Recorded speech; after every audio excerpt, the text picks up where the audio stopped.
you sit to meditate, you're moving your attention away from the thought stream. So when you move your attention away from the thought stream, right away there's more space.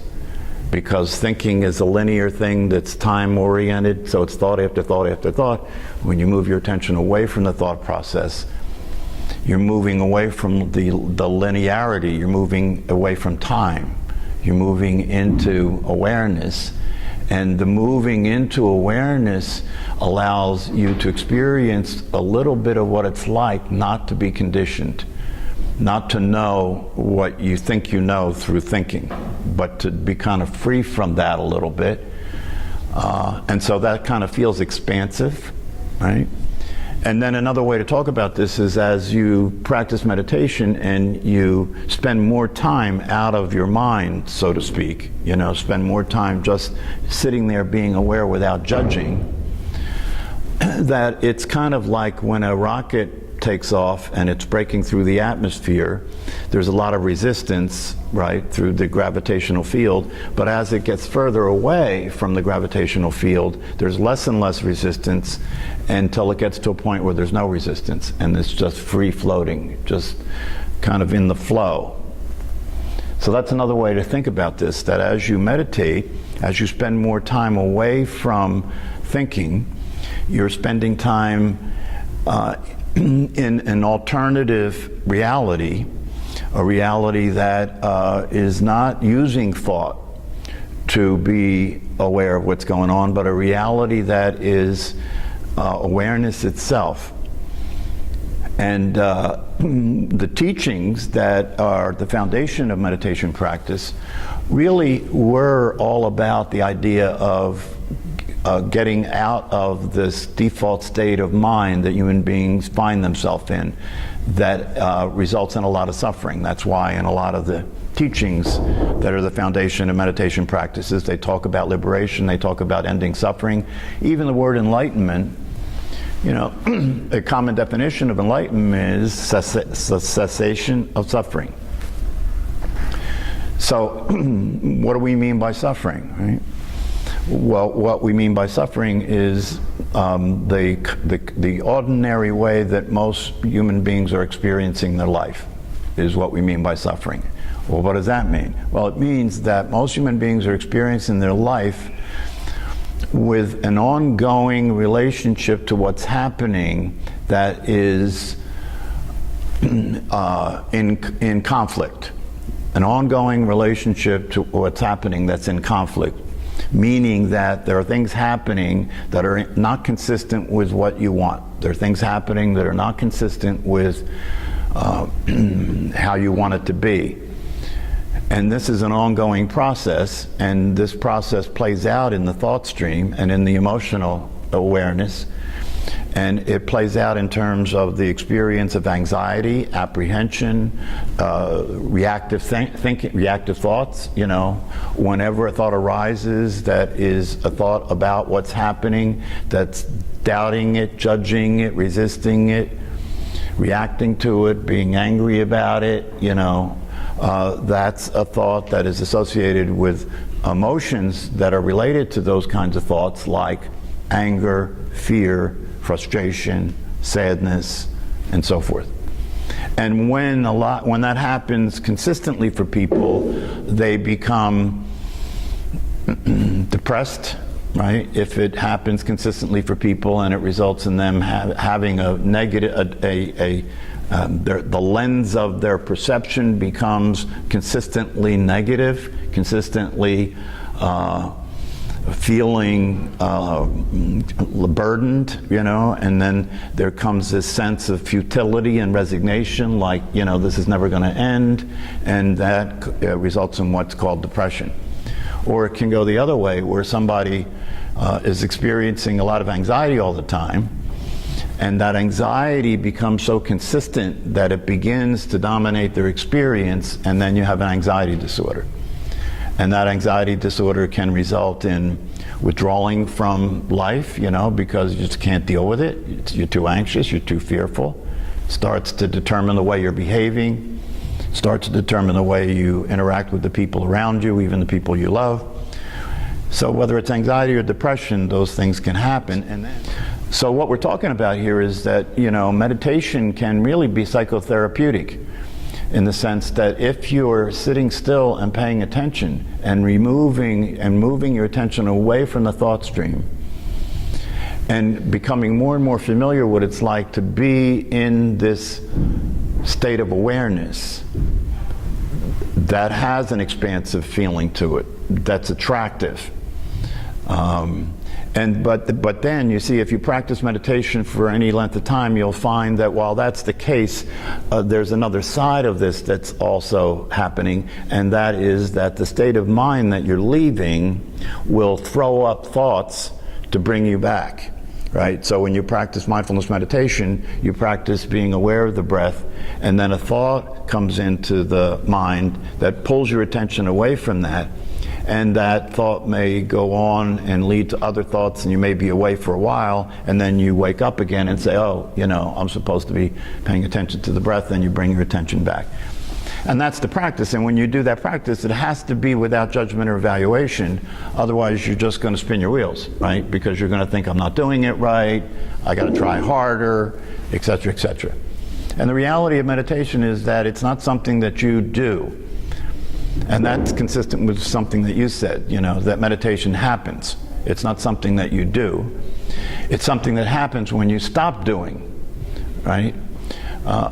So meditation is something that just happens. If you try and meditate, that's what you'll be doing, is trying to meditate. You won't be meditating, you'll be trying to meditate, right?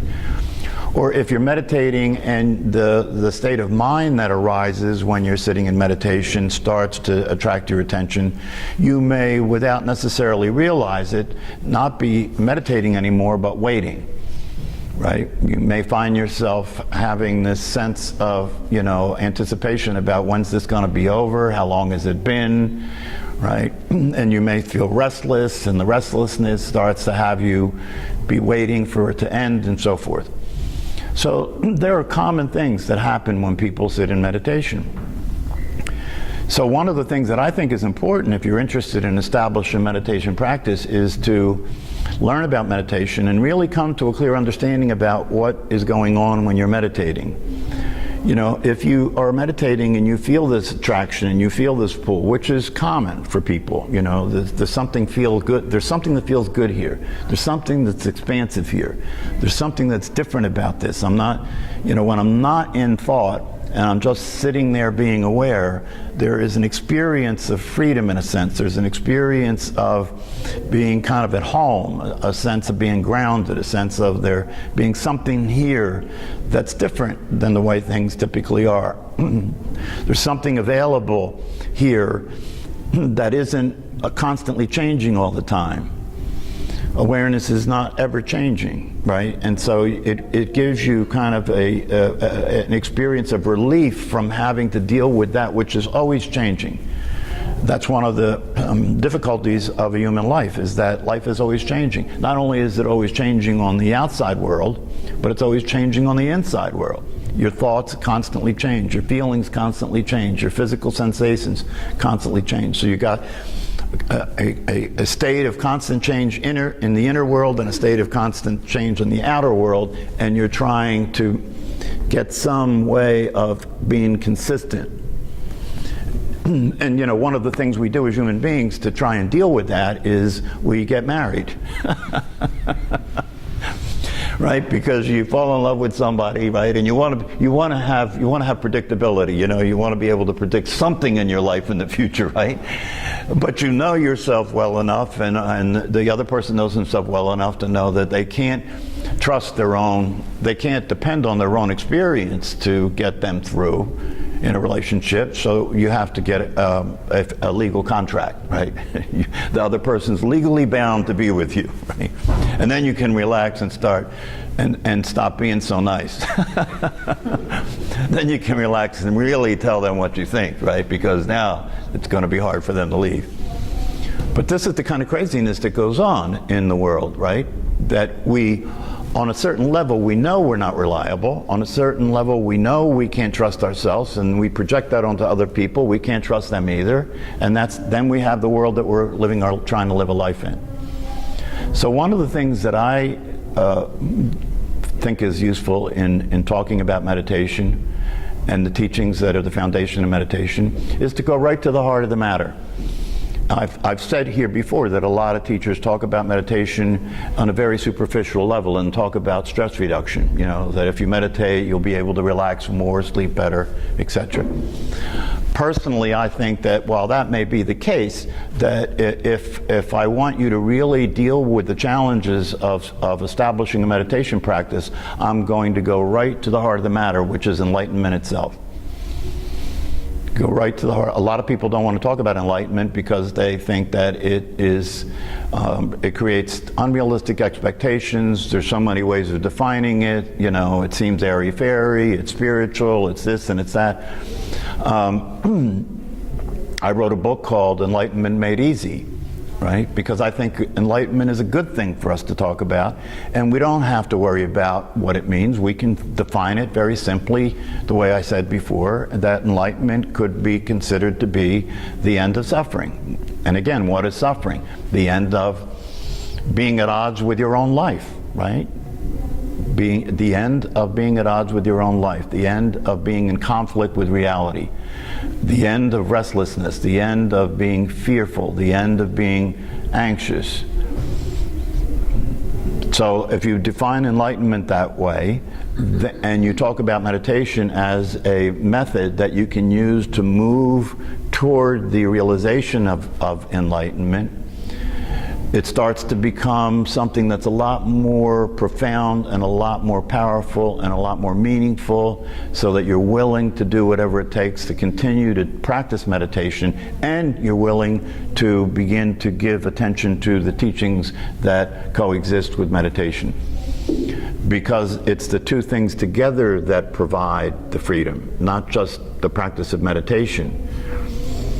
To understand what you're doing and to have intention when you're meditating, in terms of that when you feel this expansive experience when you meditate, to be paying attention to that with an inquiry, paying attention to that with a question, like, what is this? When I move my attention away from thought and I'm experiencing awareness, what am I experiencing? What's the difference between this and when I'm thinking? What is this? So you can use meditation as a method to discover things. And the most important thing there is to discover is yourself. You know, the most important thing that is to discover is yourself. And the reason that that's the case is because if what you are is awareness itself, and that's what you begin to notice when you move your attention away from thought, then there's a possibility in existence. And that possibility can be the possibility that offers the liberation and the freedom. The possibility of being what you are, the possibility of experiencing yourself as awareness itself, and allowing yourself to discover that when you're in that experience, it's possible to notice that it's timeless, right? That it doesn't ever change, it's totally consistent, it's completely reliable because it's always there, it's never not there. It doesn't have emotions, it doesn't think, it's simply present to what is. And not only is it present to what is, but it is totally open to connect with what is, no matter what it is. And so if you come to recognize that, then you come to appreciate that there's something possible for you as a human being, that if that possibility could be realized, you would be free from suffering. You would be free from the everyday experiences that drive people crazy. You would be free from having a life that's limited and really is never going to offer you real relief and freedom. I mean, if you pay attention to the reality of life, it's not hard to see that it's a limited situation. You know, everybody's on a quest to be happy. Everybody's on a quest to experience feeling at ease and at home with themselves, but it's a never-ending quest. In the limited state that people exist in, it's a never-ending quest. It's always the next thing, right? Maybe what I need to do is travel a little bit and get a different experience of myself and my life. Maybe that's the answer. But then people that do that and even relocate to a completely different place eventually find that that's ordinary now. It turned back into the same thing that you were leaving from. Maybe if I get a new car, maybe if I get a new wife, maybe if I get a hairdo, maybe if I get some plastic surgery, maybe if I get in shape, maybe if I get a new house, maybe, it's on and on and on. There's no end to the process and it's a continual, it's like being in a casino of life, right? That you win just often enough to keep you in the game. That's the typical human life. You win just often enough to keep you in the game, just often enough for you to believe that somehow, somewhere, some way it's going to turn out. And as you get older, if you're paying attention and you're realistic, you realize that that's simply not the case. It's not going to turn out. It's going to continue to be the way it's always been. There's always going to be the next thing. It's going to be a continual experience of what is called dissatisfaction. That's one way to talk about the suffering. It's just a constant experience of dissatisfaction. Oh yeah, it's true that there might be times when you experience gratification, when you get something you wanted, when you fall in love, etc., etc. But they never last, and so life goes on that way. But this other possibility of being awake and aware as what you really are as awareness, rather than this conditioned person that you became, offers you freedom from that whole thing, where you don't have to change anymore to be happy. You don't have to get something outside of yourself to be content.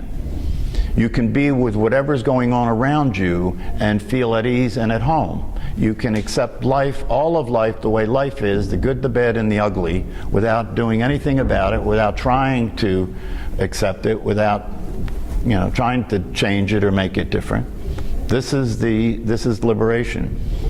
And so I like to talk about this with people who are interested in meditation, because as a teacher, I feel the way I can do my job the most effectively is to interact with you like you're a cat and I have catnip, right? If I can talk to you in a way that stimulates your interest and stimulates your attraction to the possibility of being what you actually are and always have been, then I'm pulling you into the orbit of starting to orbit around reality, starting to orbit around the actual truth of what you are as a human being. And I hope that that's the reason that a lot of you come to class on a regular basis, because there's an attraction, right? You want this possibility to be the experience that you have of yourself in your life. And that's a good thing. It's a good thing because it is actually possible. And, a lot of human beings, never take the time to look around and see that this actually exists. And for many human beings, when they do come across it, it doesn't register for them. They can't hear it. They don't have the ears for it.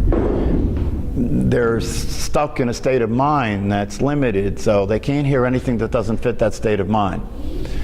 And so if you're here and you're hearing something, then you must have been expanded enough to be able to recognize the possibility of being free. And once that happens, an interesting process occurs in which you begin to understand meditation in a little different way than you did before.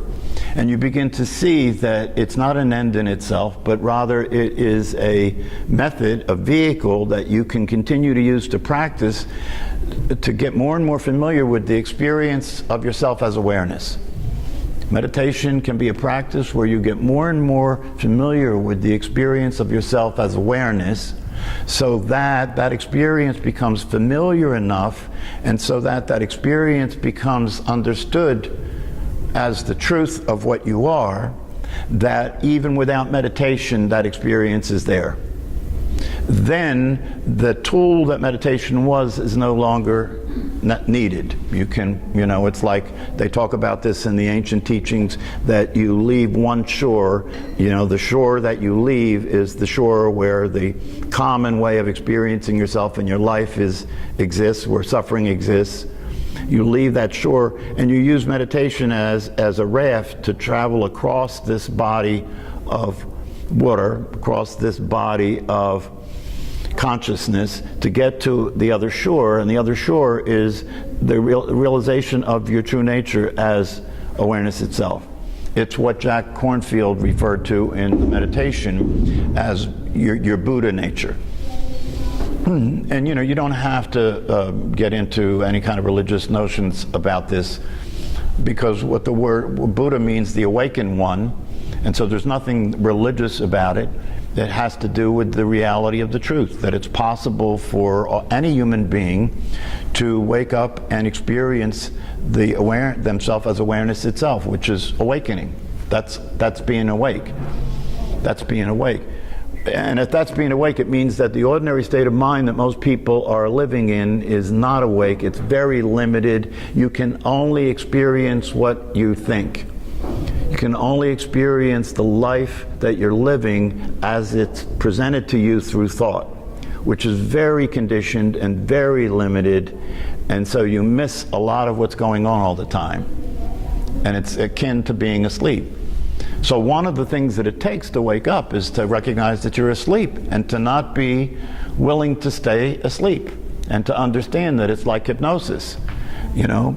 It's not going to give up easily. You're not going to come out of it easily, and that's why if you practice consistently with meditation, you're moving out of it gradually a little bit at a time, until the experience of yourself as awareness itself is consistent enough that meditation becomes the state that you're in all the time. And that goes back to the idea that when you meditate, you're letting it happen. What are you letting happen? You're letting go of identifying yourself through your thinking. You're letting go of identifying everything by thinking, and you're simply allowing yourself to experience yourself as awareness itself.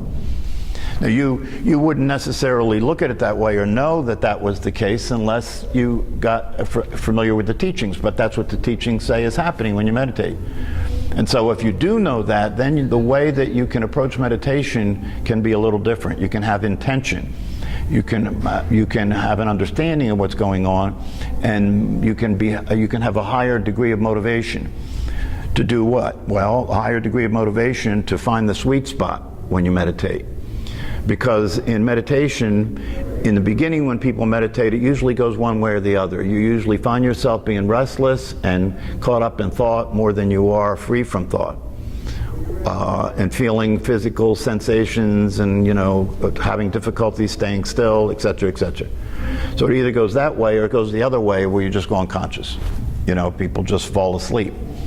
So the sweet spot in meditation is the spot when you're completely awake and alert, and at the same time as relaxed as you would be if you were asleep. That's the sweet spot, right? And so if you're serious about meditation, that's where you want to aim, is you want to aim for that place.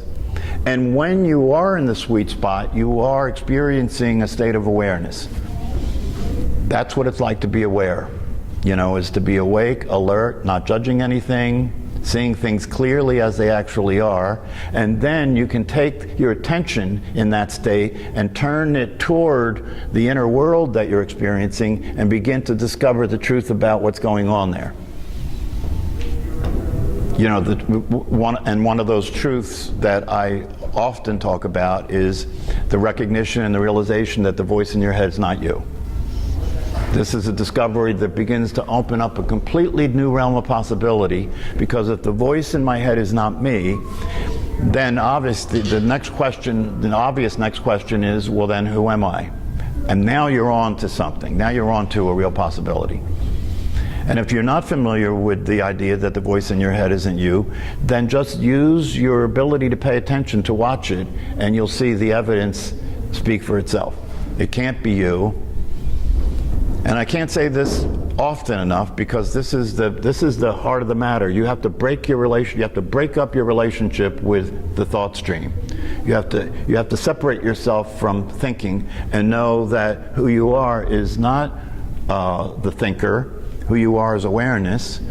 Who you are is aware of thinking, but you're not the thinker. You're not causing thoughts to happen. And when you turn your attention toward that and you look at it, it becomes obvious that that's the case, because you don't know what thoughts are going to occur without you looking to the thought that already happened. Therefore, you can't be causing it because you are at the effect of it. How can you be causing something you're at the effect of? Your thoughts affect you, don't they? So how could you, if you were the cause, it wouldn't be like that. You would think good thoughts. You would think realistic thoughts, but that's not the case. So when you start to pay attention, you realize it just is not the case that you're thinking your thoughts. Thoughts happen in your mind, and if you identify with those thoughts and consider those thoughts to be your thoughts, then you will suffer. Because the nature of the mind is connected to the brain, and its fundamental function is survival, which means it's got to be on the lookout for threats all the time. That makes you a fearful person, right? It's got a limited perception of reality that's based on your past experiences. And so the thoughts that occur in your mind are thoughts that are very limited thoughts, that are reactive, they're unreliable, they're unstable, and the feelings that are associated with those thoughts are the same way as that. You know, and here's where, and I've never said this before, so if you've been around for a while, I'm going to say something I haven't said before, because I'm paying more and more attention. I'm fascinated. I'm completely interested in what it is that it's in the way of people waking up. I really would like to crack this case. You know, what is it that has people stay stuck in their head? What is it that has people not wake up and experience being awareness itself? I'm fascinated with that because I know a lot of very intelligent people that understand a lot about these teachings, right? But they still report that they're not awake. They still report that they're not enlightened. They still report that they're not experiencing the possibility that they are aware of. And so I'm very interested in that. And here's the deal. At this point, as far as I can tell, the thing that is the barrier for people who understand these teachings but nonetheless still feel that they haven't realized, you know, the possibility of being awareness, right, is because you're still depending on thought. Right? If the way you know that you are awareness itself, right, is that you have to think that that's the case, right, you're stuck. See, because the reality of it is that, and this is the heart of the matter, the reality of it is that possibility of your being awareness itself is already the case. How can you say that you're the exception? You can't be the exception if you're aware of, if I'm being with you and you are aware, right? The evidence is in. You can't be an exception because you're aware. And awareness is what you are. I'll know that I'm awareness if I have the thought that I'm awareness. Well, that's not going to happen because the mind that exists is programmed to deny awareness. See, the mind that exists has been oriented and conditioned and programmed that what you are is what you think you are. Is that not the case? You are what you think you are, right?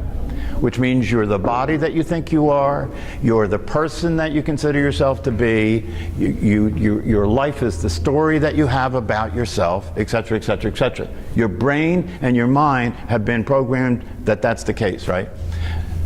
Based on that program, what that program will produce, if you attempt to experience yourself as awareness, it'll produce doubt, right?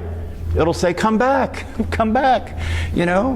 Who do you think you are? You know, who do you think you are? Don't go away, you'll be lost, you'll go crazy, right? You need to think, you need to continue to be the person on your driver's license. Don't trust it, be afraid. And for a lot of people, as they go through this process, they do experience fear. You know, when they attempt to let go of their attachment and let go of identifying with thought, and identifying with their story and identifying with all those things, a lot of people experience fear that somehow if I really let go, I won't know what's going on, I won't know who I am, and I'll end up in a psych hospital. And the reality of it is, the opposite is true. It's because who you think you are that's made you crazy, not who you really are. Awareness itself is completely sane, it's constant, it's completely grounded, it's completely aware, right? It's completely at ease. And if you practice meditation and spend time in that experience, allow yourself to notice that that's the case. It's thinking that's made you mad. It's the thinking that's the insanity, right? So one of the ways that meditation has been talked about is that it is a practice of going sane. You know, it's a practice of experiencing a revolution in which your awareness goes home, goes back to its source.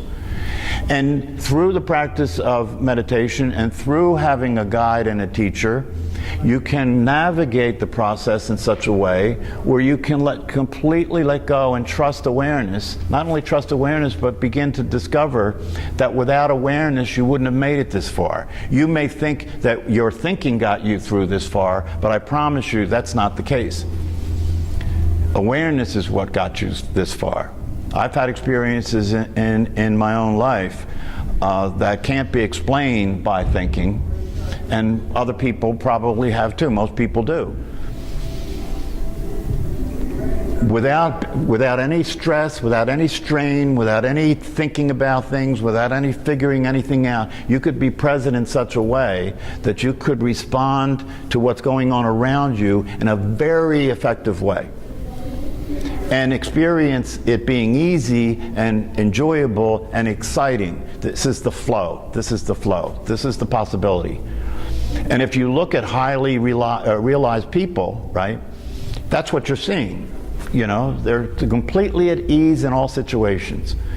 So this is the possibility that comes back to the practice of meditation. But as I said to you, you need to be the cat attracted to the catnip. You need to smell the possibility. You need to feel the gravity of it. You need to be in the orbit of it and allow yourself to let that attraction pull you. If you let that attraction pull you, you'll find yourself spending time reading about meditation. You'll find yourself going on YouTube, listening to teachers who are teaching about this possibility. And this possibility is not, the one I'm talking about is not the path, the traditional path where, you know, you may get there this lifetime, maybe not, maybe next lifetime. No, I'm not talking about that. I'm talking about a higher teaching than that. And the higher teaching than that says you're already there, right? And so the process of realizing yourself as awareness is simply the process of letting go of the idea that that's not true. Can it be that simple? Simply letting go of the idea that that's not true. In other words, if I ask you if you're enlightened and you answer me by what you think, you just missed it. You know, your thinking is not a reference point for awareness. Do you understand? Awareness is aware of thinking. Thinking is not a reference point for awareness. When Descartes said, "I think, therefore I am," he was missing the point. You can't think and therefore you are, because you have to be aware of thinking.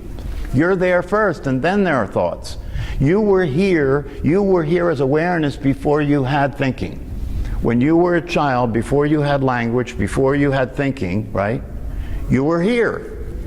The infant is here, the baby is here, and then you get language and you begin to replace awareness with thinking. And then the world appears in language, and you live in that world of language. You depend on that world of language to know what's real and what's true, and that creates the hell you get to live in. And all you have to see is the truth. If you see the truth, you realize the hell is an illusion. The hell is an illusion, and just by seeing it's an illusion, you're free. Just by not looking, if I ask you if you're enlightened and you don't look to see what you think, then the only other possibility is you have to admit it, right? You have to admit it. You are here, you are aware. And then, you know, it's that simple. Because if you admit it, if you don't trust thought and you do admit it, now the game's on, right? Because the fact that you are aware that you're enlightened doesn't mean that you're going to be enlightened. Because your mind and your thought processes are going to come back in, right? And you're stuck with dealing with that as you go through the life and get stimulated by everything that's happening. But now if you know the truth, you have some place to come from that's different from that. And you can begin to go through your life and notice who you are as awareness in situations versus who the thoughts say you are. And by going through that process, you'll go through a process where you'll get lost and become the one you think you are and do things that you think to do. And then you'll remember, oh no, yeah, I remember now, I'm awareness. And that'll go back and forth for a while. But if you keep staying consistent with it over time, and the thoughts become less and less relevant, take less and less of your attention, eventually the time will come where you will be freer and freer and freer from using thinking as a way of existing. It can actually happen, but you know, it's not going to happen by itself, and I can't chew your food and swallow it for you. So the teachers, the wisdom teachers, have said that you have to work out your own liberation. If you hear the word, if you get the message, and you begin to experience the possibility of freedom through the practice of meditation, the question is, are you going to pursue it? Because it's going to take something to pursue it. You know, you're going to have to dehypnotize yourself. You're going to have to uncondition yourself, and you're going to have to commit yourself to learning about what you're doing so you can do it intentionally, right? So you can do it with understanding, and that accelerates the process. And you can be completely free at any time because you already are. That's the catnip. All right. See you next time. Thank you.